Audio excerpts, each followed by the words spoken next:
Good morning students, welcome in online class 10th class. आज हम SST में chapter 10 खनिज व ऊर्जा संसाधन के बारे में पढ़ेंगे। इसके पहले वाली क्लास में हमने चैप्टर 9 कृषि का अध्ययन किया था। अब हम पढ़ेंगे खनिज क्या है और खनिज कितने प्रकार के होते हैं और भारत में उनके क्या क्या स्रोत हैं। ठीक है, पढ़ते हैं।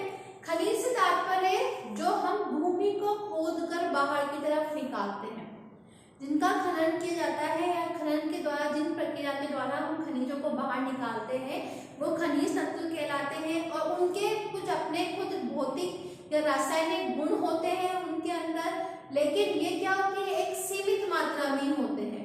इनको हम दोबारा नहीं बना सकते, इनका हम इस्तेमाल जो करते हैं वो हम एक सीमित तरीके से कर सकते हैं, क्योंकि इनको अगर हम इनको बनने में इनकी जो बनने की जो प्रक्रिया होती है वो प्रक्रिया उसमें लाखों सालों से होकर इनको गुजरना पड़ता है।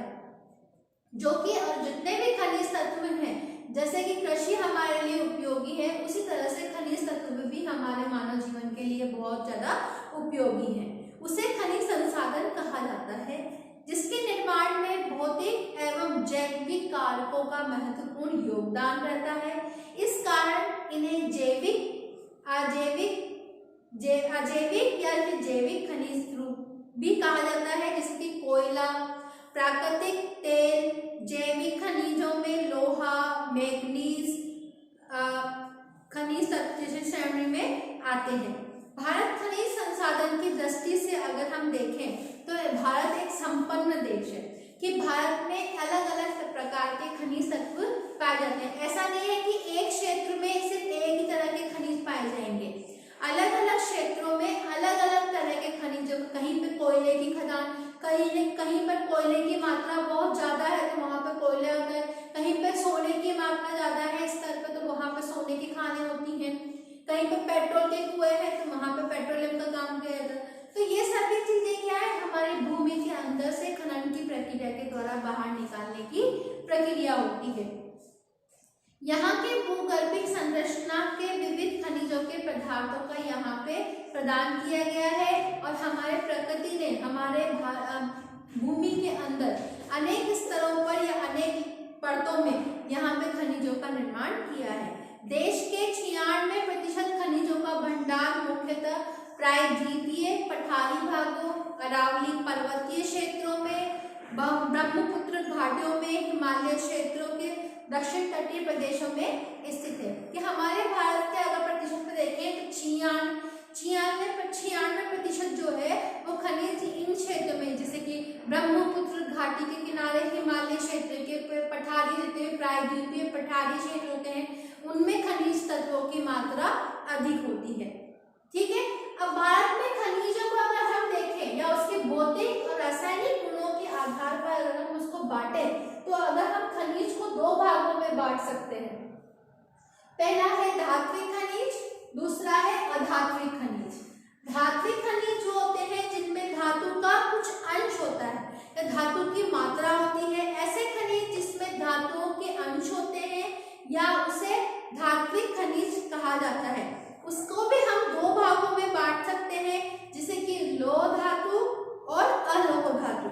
लौह अयस्क में लोहे की मात्रा तो ज्यादा होती है, उसे लौह धातु कहते हैं, जैसे कि लौह अयस्क, क्रोमायम, टंगस्टन, पैरामाइट, कोबाल्ट, ये सभी क्या होते हैं, इनमें लोहे की मात्रा ज्यादा होती है। अधात्विक खनिज को अगर हम बांटे दो भागों में, लौह धातु और अलोह धातु, तो ये दो भागों में बांटते हैं। तो लौह धातु में वो होते हैं जिसमें लोहे की मात्रा ज्यादा होती है, अलोह धातु में जिसमें लोहे के अंश नहीं पाए जाते, जैसे कि सोना, चांदी, जस्ता, तांबा, टिन, मैग्नीशियम आदि, जिनमें लोहे की मात्रा नहीं होती। अगर आपसे जैसे लौह धातु किसे कहते हैं, अलोह धातु किसे कहते हैं, कि जिसमें लोहे की, जिन खनिजों में लोहे का अंश ज्यादा होता है या लोहे का अंश होता है उसे लौह धातु, धात्विक खनिज या लौह धातु कहा जाता है। या जिनमें लोहे के, जिन खनिजों में लोहे के अंश नहीं होते उन्हें अलोह धात्विक कहा जाता है, जैसे कि सोना, चांदी, तांबा, जस्ता, पीतल, ये सब चीज। ठीक है, अब आता है दूसरा अधात्विक खनिज।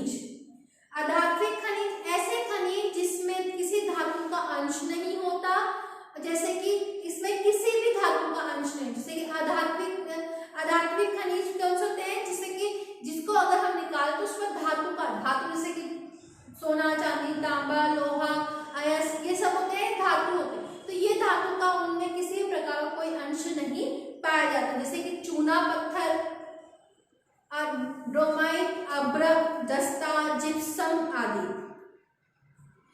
ऊर्जा खनिज ऐसे होते हैं, ऐसे खनिज जो हमें ऊष्मा या ऊर्जा प्रदान करते हैं। इसे भी दो प्रकार से विभाजित कर सकते हैं, ईंधन खनिज और अणुशक्ति खनिज। ईंधन खनिज जिसके ईंधन के रूप में हमें उपयोग किया जाता है, जैसे कि लकड़ी का इस्तेमाल करना, कोयले का इस्तेमाल करना, पेट्रोलियम का इस्तेमाल करना, प्राकृतिक गैस आदि। क्योंकि पेट्रोल जिनका आप गाड़ी का चलाने में इनका इस्तेमाल करते हैं, कोयला जिनको हम बहुत सारे ऐसे काम है रेलवे इंजन के लिए या खाना बनाने के लिए, इन सभी में हम कोयले का इस्तेमाल करते हैं। अणुशक्ति जैसे कि यूरेनियम, थोरियम, बेरिलियम, लाइट आदि, जिनसे कि हम अणु शक्तियों से हम जैसे कि लाइट बनाने का काम करना, ये सभी काम क्या होते हैं, इनके द्वारा करने के लिए होते हैं। एक तो होता है ईंधन के रूप में और दूसरा है अणु शक्ति के रूप में। भारत में धात्विक और अधात्विक दोनों प्रकार के नेवासी खनिज पाए जाते हैं। अगर आपसे पूछा जाए कि भारत में अधात्विक और धात्विक दोनों प्रकार के कितने खनिज पाए जाते हैं, तो नेवासी खनिज पाए जाते हैं, जिसमें कि 52 तो अधात्विक, 10 धात्विक, 23 सूक्ष्म खनिज तथा 4 ईंधन खनिज हैं, जो कि देश के हमारे सकल उत्पादन में 3.4% का उत्पादन यहाँ से भारत के द्वारा 11% के रूप में होता है। अब आपके भारत में जो प्रमुख खनिज है जैसे कि लोहा, इनके क्षेत्र, यह आपके चैप्टर से रिमूव कर दिया गया है ना। अब इसके बाद आपका आता है अन्य अधात्विक खनिज जो है आपके इसमें बताए गए हैं। अन्य अधात्विक खनिज जैसे कि मैग्नीज, शीशा, जस्ता, क्रोमियम इत्यादि। और ऊर्जा खनिज जो है जैसे कि कोयला, पेट्रोलियम, ये सब जो होते हैं, इनके बारे में हम अगली क्लास में पढ़ेंगे। यहाँ तक आपको समझ में आ गया होगा कि खनिज क्या है, खनिज किसे कहा जाता है,